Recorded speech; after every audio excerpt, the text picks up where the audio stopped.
อินทรีย์ห้าเวทะนาสามนั้นเป็นอย่างไร ท่านภิกษุทั้งหลายอินทรีย์ทั้งห้าประการนี้คือสุขินทรีย์ทุกขีอินทรีย์สำราญโสมนัสสินสียานโทมนัสสินสีธรรมขอถวายความนอบน้อมแด่พระรัตนตรัยมีพระพุทธเจ้าเป็นต้นขอถวายความเคารพพระมหาเถระพระเถรานุเถระเจ้าคณะพระสังฆาธิการทั่วโลกมีพระเดชพระคุณพระธรรม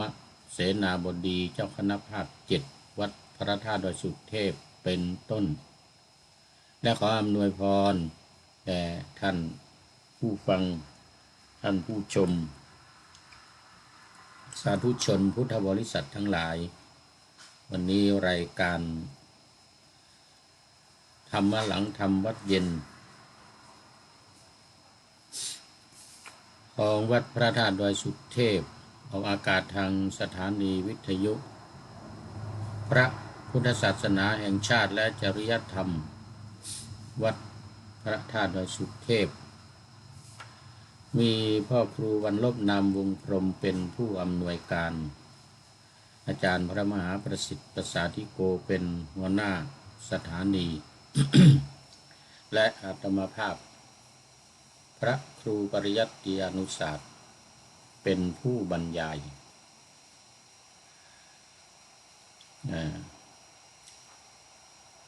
เป็นประจำทุกวันเว้นวันพระ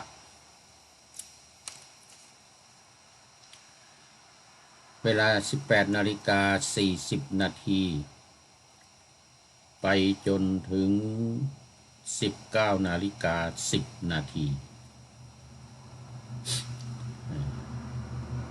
วันนี้ก็บันทึกเสียงไลฟ์สดจากวัดพระธาตุดอยสุเทพเยอรมนีผ่านทาง Facebook ไลฟ์สวัยเทพบุญวันนี้ก็ตรงเวลาในประเทศไทยที่เยอรมันนี่ก็บ่ายโมง30 นาที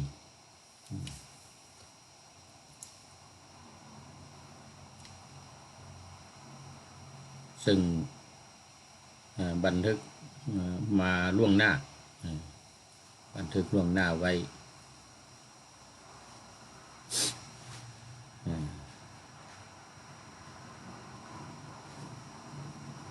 ตามปกติ ยิ่งตอนนี้ก็ยิ่งต้องรีบบันทึกเพราะว่ากำลังตุนรายการไว้เพื่อวันที่4ถึงวันที่10เดือนหน้าเนี่ยก็จะเดินทางไปฮอลแลนด์ไปอัมสเตอร์ดัมก็จะไม่มีเวลาจัดทำรายการจะไม่สะดวกเวลาเดินทางถ้าไ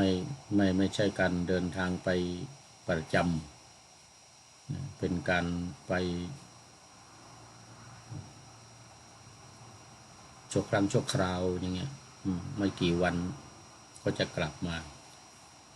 ถ้าเอาอุปกรณ์อะไรต่างๆไปก็ไม่สะดวก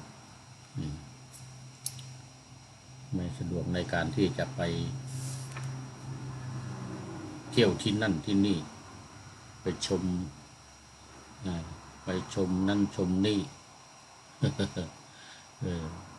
ก็เลยก็ตุนไว้ล่วงหน้าเยอะๆเราจะทำไปจนถึงวันที่3 วันที่4ก็เดินทางเดี๋ยวกลับวันที่10โน่นวันที่11นู่นจะได้มาเริ่มทำเพราะนั้นของระหว่างวันที่4ถึง11นี่ก็ต้องตุนไว้ล่วงหน้าหมดเลย สำหรับวันนี้ก็ขึ้นเรื่องใหม่แต่ยังอยู่ในหมวดที่1คือขันธ์5อันนี้ยังอยู่ในเวทนารูปเวทนาสัญญาสังขารวิญญาณในหัวข้อว่าอินทรีย์5เวทนา3ซึ่งมาในมหาวารวักสังยุตตนิกายพระสุตตันตปิฎกเล่มที่19หน้าที่675ข้อที่940ใจความก็คือภิกษุทั้งหลายอินทรีย์5ประการนี้5ประการเป็นอย่างไรคือสุขินทรีย์ทุกขินทรีย์โสมนัสสินทรีย์โทมนัสสินทรีย์และอุเบกขินทรีย์ก็คือสุขทุกข์โสมนัสโทมนัสอุเบกขาที่ว่าเป็นอินทรีย์นั้นก็เพราะว่ามีความเป็นใหญ่ในตัวเองอย่างความสุขความทุกข์ความสุขใจความทุกข์ใจและอุเบกขาอันนี้มันเป็นใหญ่ก็เพราะว่ามันต้องมีอยู่แล้วไม่มีไม่ได้อย่างใดอย่างหนึ่งถ้ามีสุขก็ทุกข์น้อยมีสุขมากก็ทุกข์น้อยแต่ถ้ามีทุกข์น้อยดิสุขก็จะมากสุขก็จะมากแต่ในกรณีที่ไม่มีทั้งสุขทั้งทุกข์เป็นกลางกลางเรียกว่าเป็นอุเบกขาอันนี้เรียกว่าอุเบกขินทรีย์ภิกษุทั้งหลายก็สุขินทรีย์เป็นอย่างไรความสุขทางกายความสำราญทางกายเวทนาอันเป็นสุขสำราญที่เกิดจากกายสัมผัสนี่เรียกว่าสุขินทรีย์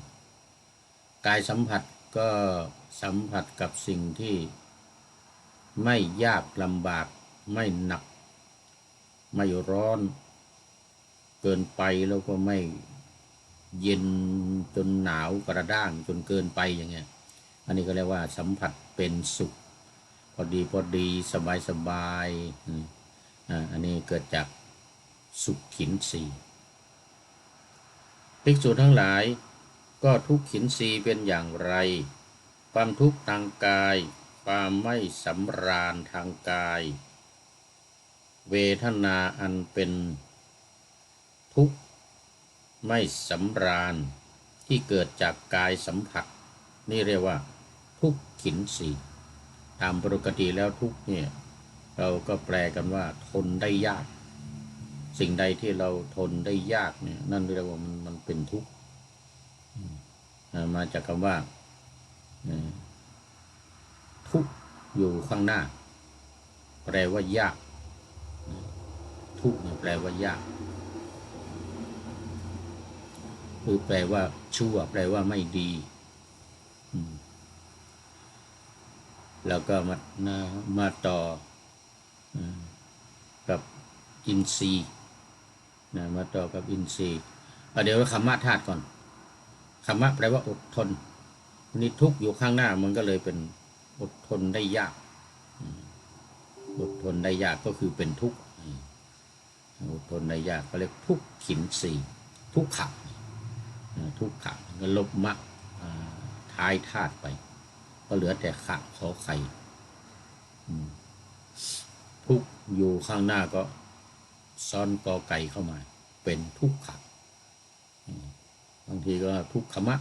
ถ้าทุกขมะนี่บางทีเอานิขยิตลงมาเป็นมะภิกษุทั้งหลายก็โสมนัสสินสีเป็นอย่างไรความสุขทางใจความสำราญทางใจเวทนาอันเป็นสุขสำราญที่เกิดจากมโนสัมผัสนี้เรียกว่าโสมนัสสินสีก็คือความสุขทางใจนั่นเองความสุขทางใจไม่ใช่ร่างกายนะไม่เกี่ยวกับร่างกายภิกษุทั้งหลายก็โทมนัสสินสีเป็นอย่างไรความทุกข์ทางใจความไม่สำราญทางใจเวทนาอันเป็นทุกข์ไม่สำราญที่เกิดจากมโนสัมผัสเรียกว่าโทมนัสสินสีความทุกข์เป็นความทุกข์ทางใจ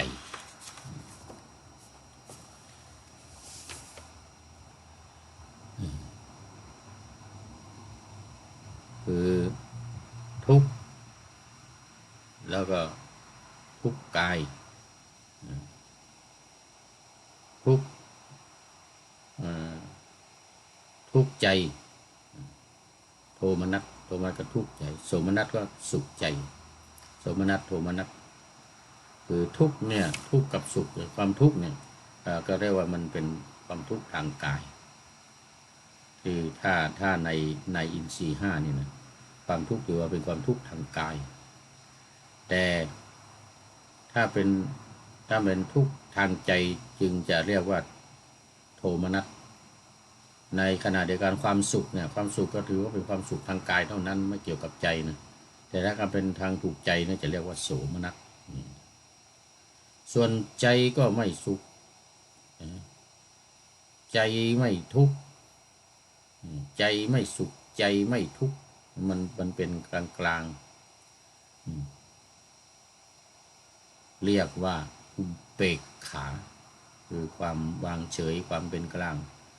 ก็เป็นอุเบกขินสีความเป็นใหญ่ในการที่เป็นกลางไม่สุขไม่ทุกข์เรียกอุเบกขินสีภิกษุทั้งหลายก็อุเบกขินสีเป็นอย่างไรเวทนาทางกายหรือทางใจอันสำราญก็ไม่ใช่ไม่สำราญก็ไม่ใช่นี่เรียกว่าอุเบกขินสีภิกษุทั้งหลายในอินทรีย์ห้าประการนั้นสุขินสีและโสมนัสสินสีพึงเห็นว่าเป็นสุขเวทนาถ้าหลวงพุทธสูตรนี่มีสองอย่างสุขเวทนาแล้วก็ทุกขเวทนาในกรณีที่เป็นสุขแล้วก็เป็นสุขใจเรียกว่าเป็นสุขเวทนาภิกษุทั้งหลายในอินทรีย์ห้าประการนั้นทุกขินสีและโทมนัสสินสีพึงเห็นว่าเป็นทุกขเวทนาในจำนวนสองอย่างคือทุกข์กับสุขทุกขเวทนาสุขเวทนาแต่ว่าทุกขินสีนี่ก็จัดว่าอยู่ในทุกขเวทนาภิกษุทั้งหลายในอินทรีย์ห้าประการนั้นอุเบกขินสีพึงเห็นว่าเป็นอทุกขมะสุขเวทนาอุเบกขาเนี่ยอุเบกขาอุเบกขินสีหรือความเป็นใหญ่ทางที่ว่าอุเบกขาเนี่ยก็คือในสำนวนของเวทนาเรียกว่าอทุกขมะสุขเวทนาคือไม่ใช่สุขไม่ใช่ทุกข์ไม่ใช่สุขหรือดังคำแปลนี่ว่าทุกข์ก็ไม่ใช่สุขก็ไม่ใช่ภิกษุทั้งหลายในอินทรีย์ห้าประการนั้นอุเบกขินสีพึงเห็นว่าเป็นอทุกขมะสุขเวทนาภิกษุทั้งหลายอินทรีย์มีห้าประการนี้แลเป็นห้าแล้วย่นเข้าเป็นสามเป็นสามแล้วขยายออกไปเป็นห้าก็ได้โดยปริยาย ด้วยอาการอย่างนี้อันนี้เป็นเอ่อเรียกว่าอินทรีย์ห้าส่วนเวทนาสามเวทนาสามนี่เป็นความรู้สึกคือรู้สึกว่าเป็นสุขผู้รู้สึกว่าเป็นทุกข์หรืออะมะอะมะทุกขะอะมะสุขะอะมะทุกขะอะมะสุขะอะขมะทุกอะทุกขมะสุขะเนี่ยมันต้องเป็นอย่างนั้นอะทุกขมะสุขะนี่เรียกว่ามันเป็นกลางกลางเรียกในอินเวทนาสามกายกายยเวทนา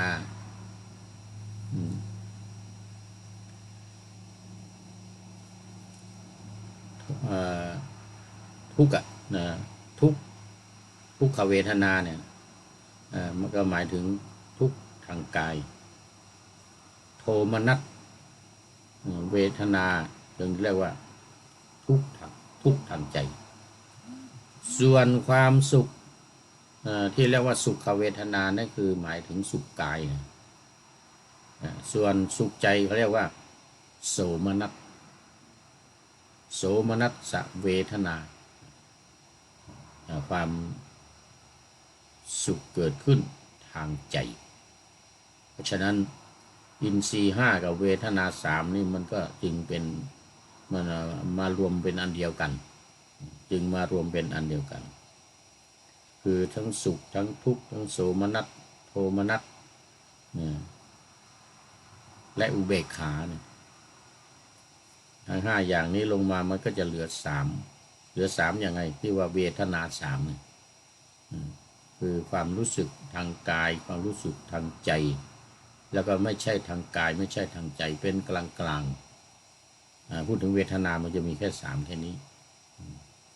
ส่วนคำว่าอินทรีย์นั่นมันต้องมีห้าจะเรียกว่าอินทรีย์ห้าคือสุขทุกข์โสมนัสโทมนัสอุเบกขาสุขหนึ่งทุกข์หนึ่งโสมนัสหนึ่งแล้วอุเบกขาเป็นห้าจึงเรียกว่าเวทนาห้าแต่มันอยู่ในเข้าไปอินทรีย์อินทรีย์ทั้งห้าเนี่ยมันอยู่ในไหนมันอยู่ในเวทนาสามอย่างคือสุขทุกข์แล้วก็ไม่สุขไม่ทุกข์อันนี้เท่านั้นเองที่เราไปเรียกกันว่าอุเบกขาเนี่ยนะมันก็คือไอ้สามตัวเนี่ยไม่สุขไม่ทุกข์เนี่ย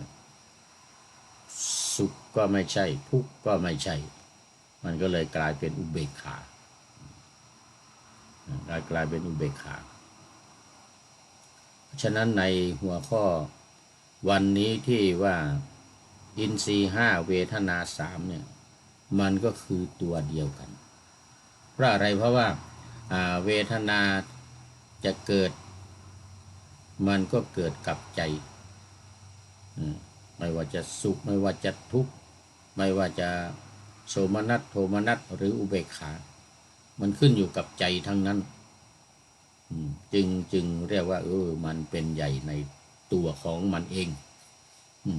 มันเป็นใหญ่ในตัวของมันเองในแต่ละอย่างทางกายทางใจเนี่ยทั้งสุขทั้งทุกข์ที่เกิดขึ้นทางกายแล้วก็ทั้งสุขทั้งทุกข์ที่เกิดขึ้นทางใจเมื่อทั้งสองอย่างสุขก็ไม่ใช่ทุกข์ก็ไม่ใช่มันก็เลยเป็นอทุกขมสุขเวทนาคือเป็นกลางกลางไม่ใช่ทั้งสุขไม่ใช่ทั้งทุกข์นี่ข้อนี้เวทนาสามข้อนี้มีอินทรีย์เข้ามาด้วยบางทีเราก็เรียกเวทนาห้าเหมือนกันนะเพราะมันเป็นการเสวยมันเป็นความรู้สึกทั้งห้าอย่างก็คือสุขทุกข์โสมนัสโทมนัสและอุเบกขาสุขคือสุขกายทุกข์คือทุกข์กาย โสมนัสคือสุขถูกใจโทมนัสคือทุกข์ใจทั้งสองอย่างจะมีอุเบกขาเป็นไฟกำกับมีอุเบกขาไฟกำกับถ้าไม่มีอุเบกขาไม่ได้มันก็จะไม่รู้ว่าจะหนักไปทางไหนเดี๋ยวก็ไปตามความเห็นของตัวเองเดี๋ยวไปตามความเห็นของพระเถระมหาเถระของวินัยอินทรีย์ห้า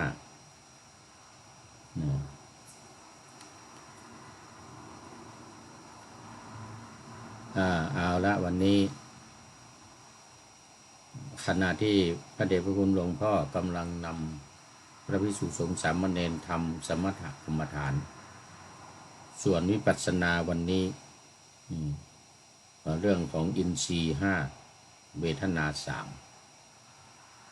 เพราะว่าในส่วนของ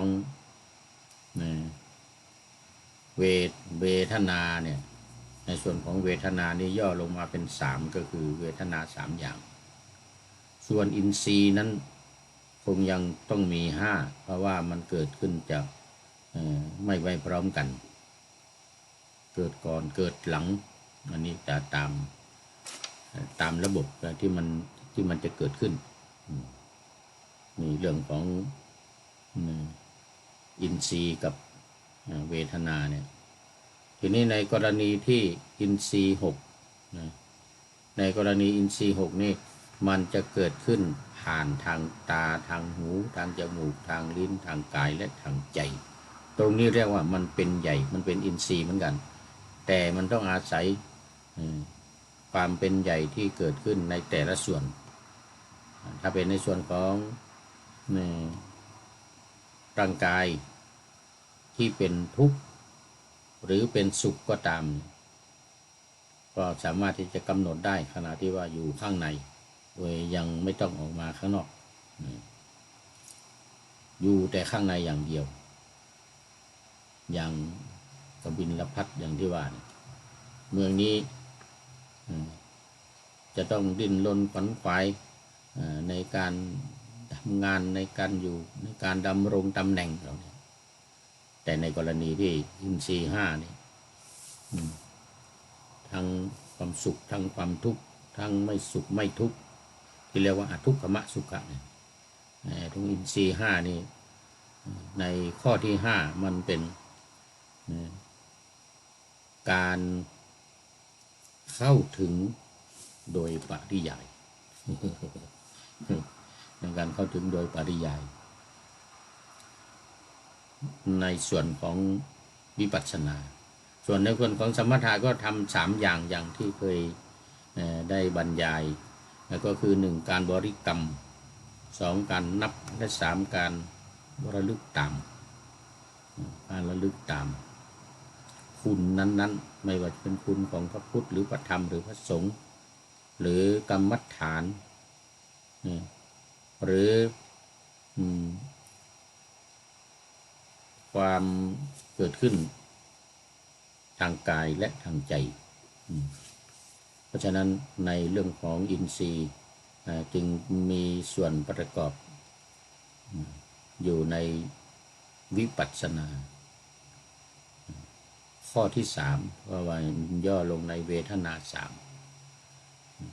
เวทนาห้าก็จริงแต่ย่อลงมาเป็นเวทนาสามดังนั้น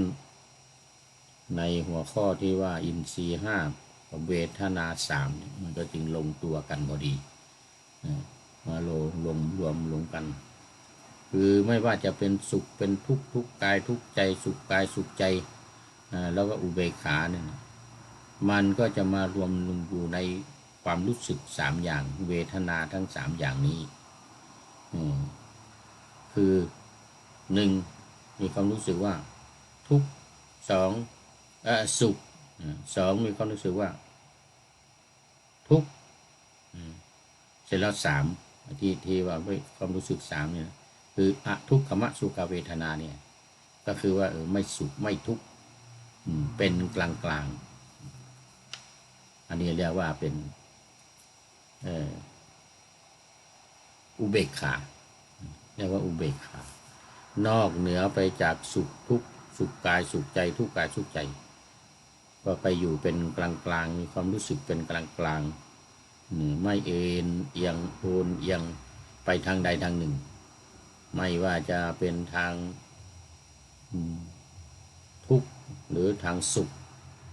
เมื่อหมายถึงทุกข์กายทุกข์ใจนะหรือโสมนัสคือความสุขทางใจโทมนัสความทุกข์ทางใจสุขทุกข์โสมนัสโทมนัสแล้วก็อุเบกขาคือไม่ใช่ทั้งทางกายไม่ใช่ทั้งทางใจเป็นกลางกลางเอาละวันนี้ก็หมดเวลาวันนี้ก็หมดเวลาอีกแล้วในเรื่องของธรรมะหลังทำวัดเย็นที่ปฏิบัติกันในสายการฟังการคิดและการพิจารณาหรือการทำให้มันเกิดขึ้นให้มีขึ้นอันที่เรียกว่าเวทนาส่วนสมถะนั้นจะบริกรรมนับแล้วก็การระลึกตามเท่านั้นเองเพื่อมุ่งในให้จิตสงบเมื่อจิตสงบอยู่ภายในมันจะเกิดขึ้นมาเองสมาธิแล้วมันจะเกิดปัญญาขึ้นมาเองแล้วก็ดับกิเลสตัณหาไปด้วยใจโดยใจไม่ใช่ทางความคิดหรือทางปัญญาแต่ใจเนี่ยเป็นหนึ่งบริกรรม1บริกรรม2นับ3ระลึกตามเป็นฝ่ายสมถกรรมฐานส่วนวิปัสสนากรรมฐานนี่ก็ไม่ต้องทำอะไรอื่นก็คือฟังเพื่อให้เกิดความเข้าใจแตกฉานแล้วก็คิดเองและ3ภาวนาคือทำให้มันเกิดขึ้นทำให้มันมีขึ้นเรียกว่าพิจารณาให้เกิดความรู้ให้เกิดความเข้าใจอย่างชัดเจนเอาแล้ววันนี้ต้องนำรายการธรรมะหลังทำวัดเย็นจากท่านผู้ฟังไปขออำลาพลาดจากผู้ชมฟังที่เดินยืนนั่งนอนฟังทั้งหลายขอให้มีความสุขใจและกายสดชื่นสบายไปตลอดกาลนำเอาธรรมะไปปฏิบัติเพื่อให้กำจัดทุกข์ใหญ่ภัยพานพ้นเกิดตายในวัฏสงสารบรรลุนิพพานทุกท่านกันเทอญขอเจริญพร